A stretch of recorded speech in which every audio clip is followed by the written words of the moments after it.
और आज मैं आपको लेकर आया हूँ जिम कॉर्बेट नेशनल पार्क में। जैसा कि आप जानते हैं, जिम कॉर्बेट नेशनल पार्क की स्थापना 1936 में स्वयं जिम कॉर्बेट ने की थी और आज हम लोग उसी जिम कॉर्बेट के एक छोटे से एरिया में घूम रहे हैं, जो कि लगभग 500 वर्ग किलोमीटर में, चूंकि जिम कॉर्बेट तो फैला हुआ है। और आज हमारे साथ है हमारे गाइड, इस पूरे टूर के गाइड हैं और इनका नाम है बलवंत जी। तो आइए बलवंत जी से इस पूरे जिम कॉर्बेट के बारे में, इसकी स्थिति के बारे में, इसके लोकेशन के बारे में विस्तार से जानते हैं। तो बलवंत जी बताइए आप सर। Hello sir. सो आप लोगों का सभी का स्वागत है भंडारपनी जोन में। तो अभी हम जैसा कि यहाँ से ऑफ रोड स्टार्ट कर रहे हैं, तो कुछ चीज़ें हैं जो अभी हमें जंगल के दौरान ध्यान रखनी होंगी, है ना। सो पहली चीज़ है कि जब भी गाड़ी चल रही है तो कोशिश करेंगे चलती हुई गाड़ी में खड़े ना हो, क्योंकि काफ़ी जगह पे क्या होता है कि पेड़ों की ब्रांचेस ओवरलैप कर रही होती हैं तो लगने का खतरा होता है। और यहाँ से जितना भी रोड है ऑफ रोड है, तो अनइवन पाथ होने की वजह से थोड़ा सा रिस्की हो जाता है खड़े होना। सेकेंड चीज़ है कि कहीं भी हमें रैंडमली गाड़ी से नीचे नहीं उतरना है। और थर्ड चीज़ है कि कहीं भी अगर हमें कोई भी वाइल्ड लाइफ ऐसे दिखाई देती है तो उस केस में हमें ज़्यादा आवाज़ नहीं करनी है ना। और उसके अलावा जो भी आप लोग अपने साथ सामान कैरी कर रहे हैं, फ़ोन पर्स वगैरह, इसको आप लोग थोड़ा सा सेफली रखिएगा, क्योंकि अधिकतर टाइम क्या होता है कि झटके वगैरह लगने की वजह से काफ़ी बारी फ़ोन पर्स इस तरह की चीज़ें नीचे गिर जाती हैं। तो इसमें क्या होता है कि जिस रोड से हम लोग जा रहे हैं तो सेम रोड से हम वापस नहीं आते हैं, तो अगर कुछ भी ऐसी चीज़ गिरती है तो फिर वो थोड़ा सा प्रॉब्लमेटिक सिचुएशन हो जाती है।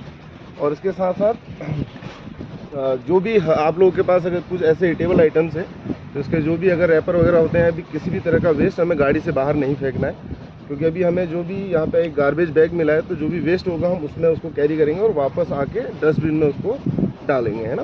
तो वैसा करके बाकी जब भी हम जंगल के अंदर हैं तो थोड़ा सा अपने सेंसेस ओपन रखने हैं। और अगर हम यहाँ पे बात करें फॉरेस्ट की, तो जितने भी अभी यहाँ पे आपको बड़ी पत्तियों वाले पेड़ दिखाई दे रहे हैं, ये सारे टीक के पेड़ हैं, जिसको सागवान हिंदी में बोला जाता है, और फर्नीचर के लिए भी काफ़ी इसका यूज़ किया जाता है। और ये जो है एक तरीके से ह्यूमन क्रिएटेड इस तरीके के प्लांट है, मतलब ये विभाग द्वारा लगाए गए हैं कुछ एरियाज में जंगल के। बाकी इसके अलावा जो भी नेचुरल फॉरेस्ट है ये सेमी डेसिडुअस फॉरेस्ट है, और ये एक एलिफेंट कॉरिडोर का भी पार्ट है, जो कि राजा जी नेशनल पार्क देहरादून से स्टार्ट होता है और एंड होता है आपका नेपाल पे। तो उसके बीच में करीब 350 किलोमीटर का एक ऐसा फॉरेस्ट बेल्ट है जो कि एक दूसरे से इंटरकनेक्टेड है ना। तो जो भी माइग्रेटिव एनिमल्स हैं जैसे एलिफेंट वगैरह, वो पूरा इस कॉरिडोर में राजा जी से लेके नेपाल तक माइग्रेट करते हैं। बाकी जो सॉलिटरी एनिमल है जैसे टाइगर वगैरह, वो अपने एरियाज़ बना के इन फॉरेस्ट में रहते हैं। तो अगर बात करें वाइल्ड लाइफ की, तो जो भी वाइल्ड लाइफ यहाँ पे पाई जाती है वो किसी भी तरह से ऐसे ह्यूमन कंट्रोल में नहीं है। तो ये उनके नेचुरल हैबिटेट है, और यहाँ पे किसी भी तरह से कोई भी जानवर को कॉर्नर से मतलब ट्रैक नहीं किया जाता, या फिर किसी भी तरह से फीडिंग नहीं कराई जाती है ना। तो वैसा है, तो जो भी वाइल्ड लाइफ है अपने नेचुरल हैबिटेट में है, जो भी फूड चेन है उनका नेचुरली चलता है। तो काफ़ी बारी क्या होता है कि सफारी के दौरान, जंगल भ्रमण के दौरान लोगों को काफ़ी सारी वाइल्ड लाइफ की साइटिंग हो जाती है, बट काफ़ी बारी ऐसा भी होता है कि लोगों को कुछ भी नहीं दिख पाता है ना। सो ऐसा करके बाकी देखते हैं कि कैसा हमारा सफारी रहता है ना, क्या क्या चीज़ें हमें दिखाई देती हैं। तो मेरा आप लोगों से एक रिक्वेस्ट है कि जब भी हम ऐसे कभी जंगल में जाएं तो हम किसी भी एक स्पीसीज़ के पीछे ना फोकस करके हम पूरा जंगल को एंजॉय करें, उसको एक्सप्लोर करें, उसको जानें, उसको समझें, है ना। ये भी काफ़ी इंटरेस्टिंग रहता है। काफ़ी बारी क्या होता है कि लोग कुछ ही चीज़ों को एक पॉइंट करके आ जाते हैं कि हमें टाइगर देखना है या फिर हमें और कोई एनिमल देखना है, और जिसकी वजह से काफ़ी बारी क्या होता है कि वो नहीं भी दिखाई देता है। तो काफ़ी बारी क्या होता है कि लोग थोड़ा सा डिसअपॉइंट हो जाते हैं। बट हमें जब भी जंगल में हम जाएँ तो ये माइंड में रख के ना जाएँ कि हमें सिर्फ टाइगर ही देखना है या फिर जानवर ही देखना है। तो ये तो एक छोटी सी चीज़ है ना, जानवर या फिर टाइगर वगैरह जो हम बात करते हैं। तो इसके अलावा जंगल के अंदर काफ़ी और सारी चीज़ें होती हैं जो हम आज इस सफारी के दौरान देखेंगे, थोड़ा समझेंगे। सो वैसा थैंक यू। बाकी जो भी आप लोग के क्वेश्चन होते हैं रिगार्डिंग वाइल्ड लाइफ फॉरेस्ट, आप लोग फ्रीली पूछ सकते हैं, और जितना मुझे पता होगा इन सारी चीज़ों के बारे में वो मैं आप लोग को बताता रहूँ। अच्छा बलवंत जी, अभी हम लोग जिम कॉर्बेट के कौन से जोन में हैं? तो सर ये सीतावनी का भंडारपानी जोन है ना। सो ये हाँ, सीतावनी का भंडारपानी। अच्छा, और जिम कॉर्बेट को लगभग कितने जोनों में बांटा गया है? तो यहाँ पे सर वैसे तो मेनली अगर बात करें तो जिम कॉर्बेट के 6 जोन हैं, और उसके अलावा जो उसके बफर में है वो बाकी जोन है। तो टोटल अगर सफारी जोन की बात करें तो करीब 11 से 12 यहाँ पे सफारी जोन। और यहाँ के मुख्य जीव जो हैं, जैसे कि कौन कौन से जीव यहाँ मुख्यतः पाए जाते हैं जिम कॉर्बेट में?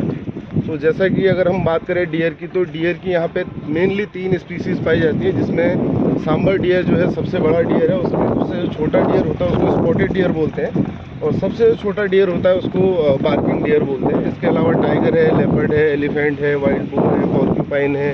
सो इस तरह करीब 32 टाइप्स ऑफ मैमल्स जो इन फॉरेस्ट में पाए जाते हैं।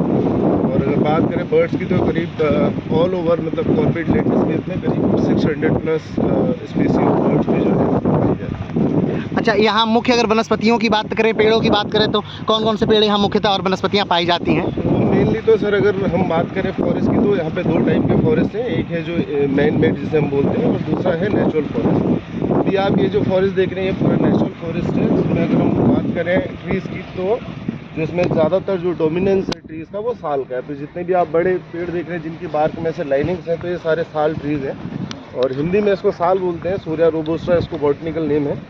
सो ये मेनली ज़्यादा पेड़ है। इसके अलावा साल के अलावा अगर नेचुरल फॉरेस्ट में बात करें तो साल के अलावा आपका रोहिनी है, बैम्बू है काफ़ी जगह पे, और आपका कड़ी पत्ता के पेड़ हैं, जैसे आप छोटे छोटे ये देख रहे हैं ना लीफ वाले, सो ये कड़ी पत्ता के पेड़ है।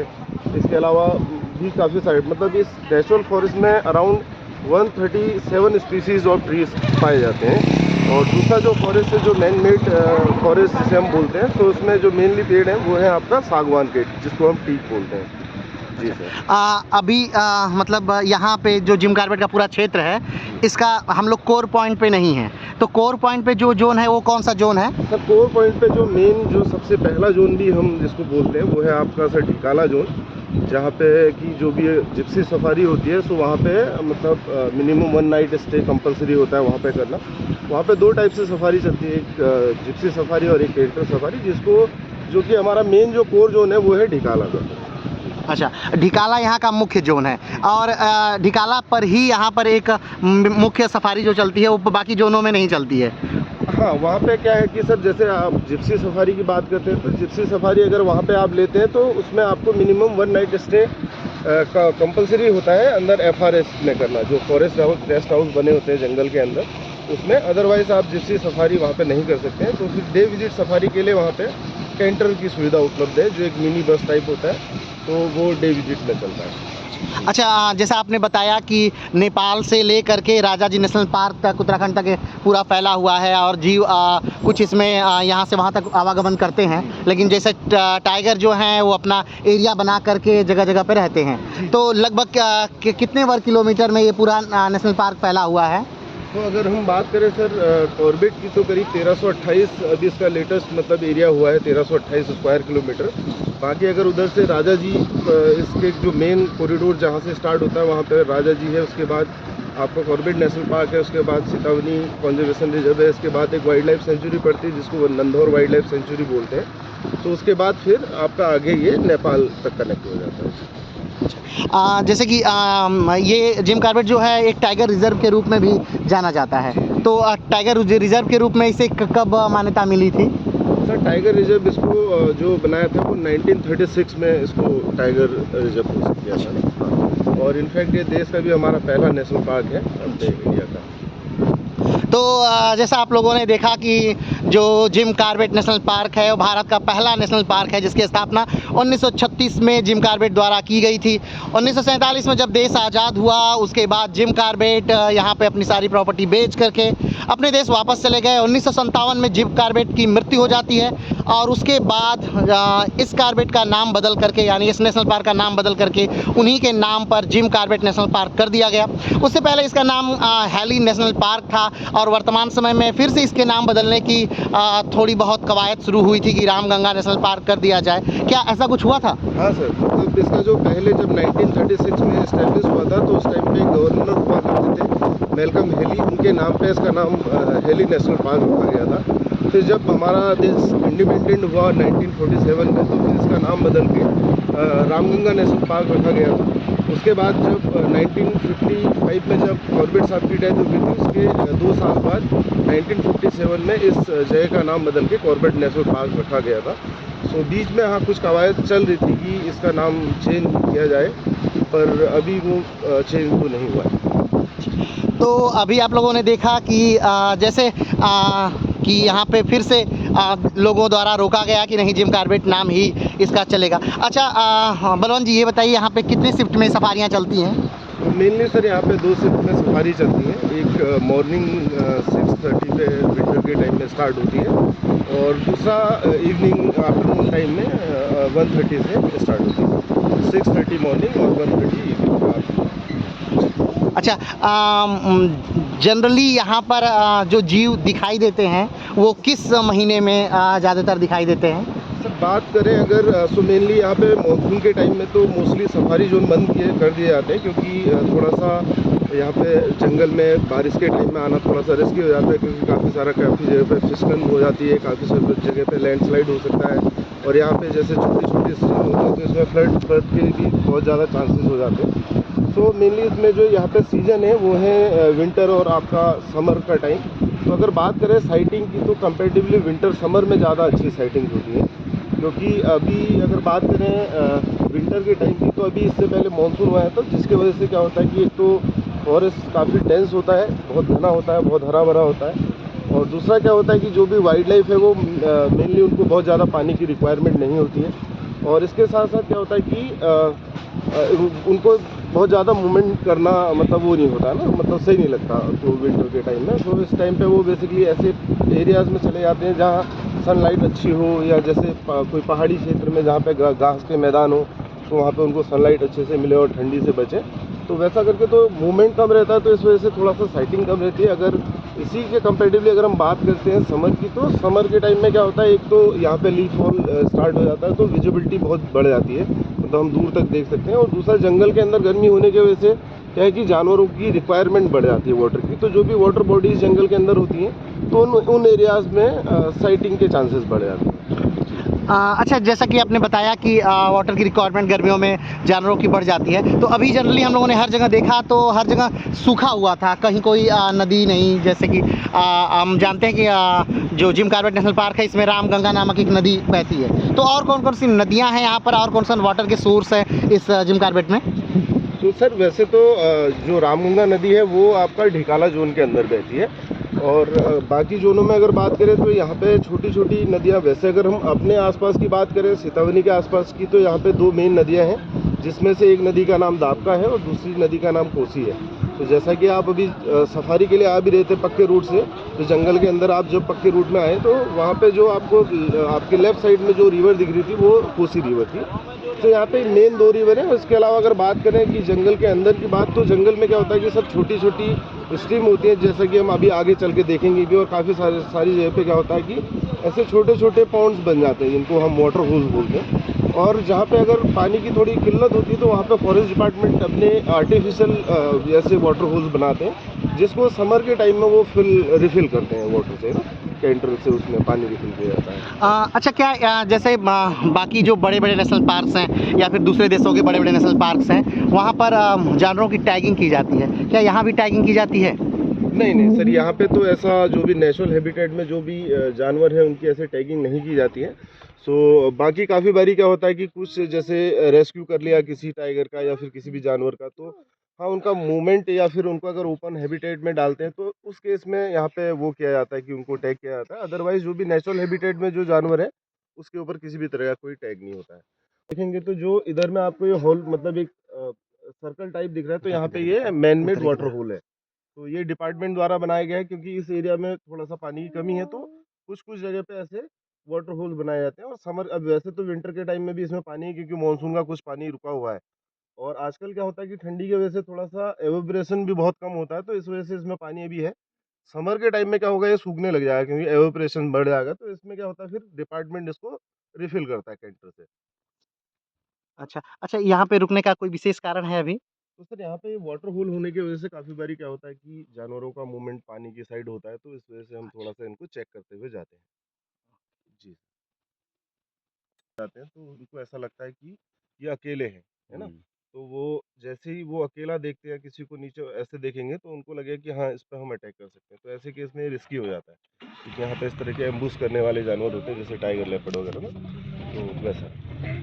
इसके अलावा अगर आप देख रहे होंगे पेड़ों की बार्क में वाइट वाइट से स्पॉट आपको दिखाई दे रहे हैं ना, हाँ, वो क्या? तो ये जो स्पॉट्स हैं इनको लाइकेंस बोलते हैं, और ये फंगस और एल्गे के कॉम्बिनेशन से बनते हैं ना। ये तो नुकसान नहीं ये करते क्या? हाँ, तो ये एक तरीके के एटमॉस्फेयर के इंडिकेटर्स भी हैं। तो जिन एरियाज़ में एटमॉस्फेयर में फ्रेश एयर होता है और उसके साथ मॉइस्चर होता है, तो उन एरियाज़ में आपको वाइट स्पॉट या पैचेस दिखाई दे सकते हैं। अगर यहाँ पे कोई excess level of pollution air में हो गया, तो ये जितने भी हमें वाइट या ऐसे स्पॉट दिखाई दे रहे हैं, ये सारे ख़त्म भी हो सकते हैं ना, तो वैसा। अच्छा, क्या यहाँ पे कोई काउंटिंग भी है कि यहाँ पर इतने लेपर्ड या इतने टाइगर या इतने ये जातियाँ हैं? जी जी सर, यहाँ पे काउंटिंग होता है और मेनली जो फोकस काउंटिंग जो है, मेन काउंट जो होता है वो टाइगर का होता है, क्योंकि टाइगर फूड चेन में टॉप मोस्ट प्रेडेटर है। अगर टाइगर की पॉपुलेशन अगर अच्छी है तो इसका मतलब साफ इंडिकेशन है कि जो भी उसके नीचे के फूड चेन के वो हैं वो उनकी भी पॉपुलेशन ठीक ठाक है ना। सो मेनली तो टाइगर का होता है और यहाँ पे हर 4 साल में सेंसस इनके किए जाते हैं। तो जैसा कि अभी 2022 के सेंसस के हिसाब से पूरे कॉर्बेट एरियाज़ में करीब 260 प्लस टाइगर जो है रिकॉर्डेड है। तो इनको 260 प्लस इसलिए बोलते हैं क्योंकि काफ़ी बारी क्या होता है कि कुछ टाइगर जो है वो सेंसस में काउंट नहीं हो पाते। तो अभी जो मेथड यूज़ किया जाता है सेंसस के लिए वो इसका जो मेन मेथड है वो है ट्रैप कैमरा, और इसके अलावा भी बाकी स्केट और ये सारी चीज़ों से भी इसका सेंसस किए जाते हैं। सो वैसे तो जैसा कि आप जानते हैं कि भारत का सबसे बड़ा नेशनल पार्क जो है वो हमारे लद्दाख में है, और भारत का सबसे छोटा नेशनल पार्क जो है वो south button national park Andaman Nicobar द्वीप समूह में है। लेकिन इस समय हम लोग जहां स्थित हैं ये भारत का सबसे पहला नेशनल पार्क का दर्जा इसे मिला हुआ है वर्तमान समय में, और ये काफ़ी बड़े क्षेत्र में काफ़ी ज़्यादा विभिन्नताओं वनस्पतियों के साथ ये विराजमान है। और सबसे अगर जो अट्रैक्शन पॉइंट है यहाँ का वो है यहाँ के बाघ या यहाँ पे जो लेपर्ड हैं वो। ये इसके जस्ट बगल पे एक विलेज है जिसका नाम है, जो इस फॉरेस्ट से लगता हुआ विलेज है जिसका नाम है पावलगढ़। सो आपने कॉर्बेट साहब की अगर काफ़ी सारी मतलब कॉर्बेट साहब एक राइटर भी हुआ करते थे, तो जिन्होंने कि काफ़ी सारी अपनी ऐसी बुक्स भी लिखी हुई है ना। तो जिसमें से एक बुक है जिसका नाम है द बैचलर ऑफ पावलगढ़। सो इसमें क्या था कि जो कॉर्बेट ना जो अपना पावलगढ़ से लगता हुआ एक जंगल और है जो सेम इसी कॉरिडोर से मतलब लगता है। सो उसमें एक ग्रासलैंड है जिसका नाम है सादनी गाजा, तो जहाँ पे टाइगर कॉर्बेट साहब ने अपनी लाइफ का जो सबसे बड़ा जो टाइगर है वो उस एरियाज़ में मारा था। और ये जो इसकी हेड टू टेल जो लंबाई उन्होंने लिखी है सो वो करीब 10 फीट 9 इंच के आसपास उसकी लंबाई है। तो ये जो टाइगर था ये कोई मैनीटर नहीं था, ये उन्होंने जस्ट एक शौक के लिए मारा था। तो ब्रिटिश टाइम में इन फॉरेस्ट में काफ़ी मतलब ट्रॉफी हंटिंग चलती थी, जो कि इंडियन लोग भी करते थे और ब्रिटिश लोग भी करते थे। तो जिनमें से ब्रिटिश लोग के लिए किसी भी जानवर को मारना मतलब एक तरीके का मतलब खेल होता था, बट इंडियन लोग जो शिकार किया करते थे वो मेनली आखेट करते थे, जैसे कि उनको किसी मतलब उसके मांस के लिए या फिर उसकी बॉडी पार्ट के लिए, जैसे कि उसकी स्किन है या बोन्स है, इन चीज़ों के लिए।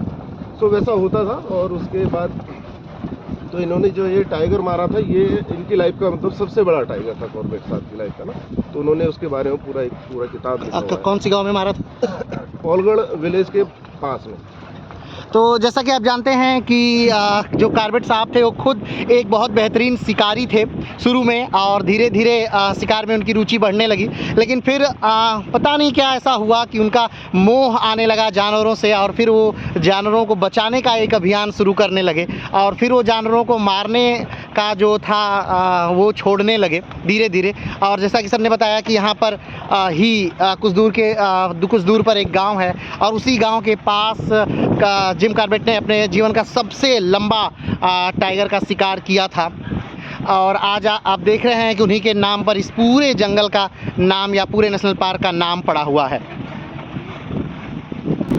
अच्छा बलवंत जी, ये बताइए कि नेशनल पार्क और वाइल्ड लाइफ सेंचुरी में क्या अंतर होता है जनरली? नेशनल पार्क जो है वो अंडर आता है आपके सेंट्रल गवर्नमेंट के, और जो भी वाइल्ड लाइफ सेंचुरी या कंजर्वेशन रिजर्व होते हैं ये अंडर आते हैं आपका स्टेट गवर्नमेंट के। सो दूसरा फैक्ट ये है कि जो नेशनल पार्क है वहाँ पे किसी भी लोकल लोगों के मतलब राइट्स नहीं होते हैं, और जो कंजर्वेशन रिजर्व या फिर आपका वाइल्ड लाइफ सेंचुरी है इसमें लोकल लोगों के राइट्स, जैसे कि जंगल से घास पत्ती लेके आना या लकड़ी लाना, जो भी चीज़ें वो जंगल से लेके आते हैं जो फर्डर है वो वहाँ से ला सकते हैं, बट नेशनल पार्क में ऐसा ये नहीं होता। तो वर्तमान समय में अगर हम नेशनल पार्कों की बात करें तो सबसे ज़्यादा नेशनल पार्क जो हैं वो मध्य प्रदेश राज्य में इस समय स्थित हैं, और अगर हम बात करें कि सबसे कम नेशनल पार्क तो पंजाब राज्य में है, कि पंजाब राज्य में लगभग 0 की संख्या है इन नेशनल पार्कों की।